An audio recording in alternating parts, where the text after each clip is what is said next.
You know that moment when a message arrives and you just stare at it, your phone lights up, but instead of replying, you suddenly feel slightly stuck. And even though it's simple, your mind starts drifting somewhere else completely. You tell yourself you'll reply in a minute, but that minute quietly disappears. The message stays there, and somehow it starts feeling heavier than it should. You open the chat, then close it again without even typing anything. And it's not like you don't care, because you actually thought about replying. You just couldn't decide what to say without overthinking every small detail. So instead, you delay it, hoping the pressure might feel easier later. But the longer you wait, the more uncomfortable the message starts feeling. It slowly turns from something simple into something you want to avoid. And now replying doesn't feel normal anymore. It feels like a responsibility. You start imagining how the other person might react to your response. Even before typing, your brain is already playing different possible outcomes. Some of them go wrong, and those are the ones that stay longer. So instead of sending anything, you keep adjusting the reply inside your head. You think about tone, timing, wording, and how it might be perceived. And suddenly, a simple message feels like something that needs to be perfect. People usually think this happens because you're lazy or just don't care. But what's actually happening is almost the complete opposite of that. Your brain is trying to protect you from saying something that feels wrong. It slows you down because it wants to avoid even small social mistakes. And the more you care about the conversation, the harder it becomes. That's why you might reply faster to strangers than people you actually value. Because with them, there's less pressure to get everything exactly right. But with people who matter, your brain becomes more cautious and alert. So instead of being present, you start editing yourself before even speaking. And while you're doing that,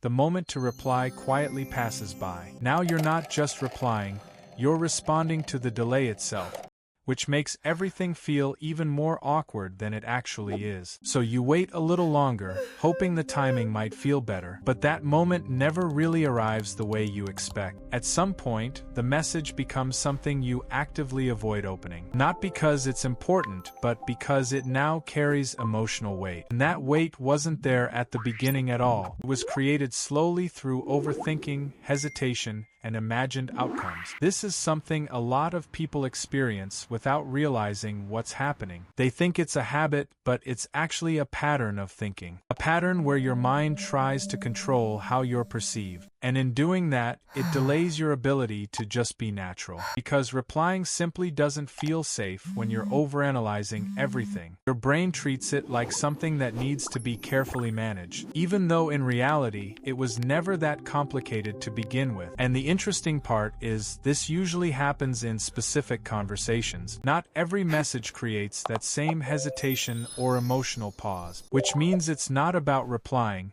It's about what it represents. Sometimes it represents expectations you feel but never actually hear. Sometimes it represents fear of saying something that might change things. And sometimes it's just your own awareness becoming a little too loud. So instead of responding, you step back without even noticing it. And from the outside, it just looks like you're taking too long. But internally, there's a lot more happening than people can see. You're thinking, adjusting, predicting, and trying to stay in control. And all of that happens in the space of a single message, which is why something so small starts feeling so unnecessarily difficult. Eventually, the delay becomes its own separate problem altogether. Now it's not just about replying, it's about explaining the delay too. And that makes the whole situation feel even more uncomfortable. So you delay it again, not because you want to, but because it feels easier. Even though deep down, you know it's only making it more complicated. And this cycle keeps repeating in different conversations over time. Sometimes with friends, sometimes with people you actually care about, and sometimes with messages that really didn't need that much thought. But your brain doesn't treat all situations equally when emotions are involved. It prioritizes safety over simplicity,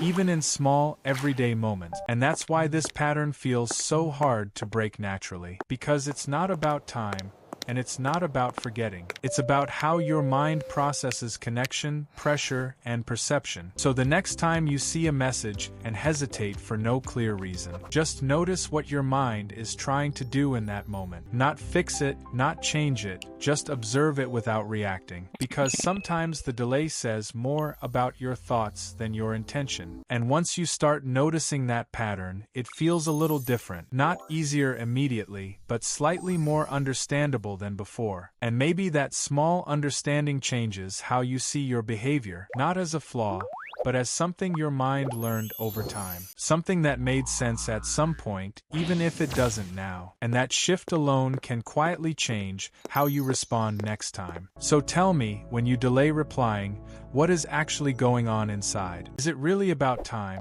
or is it something you haven't noticed yet?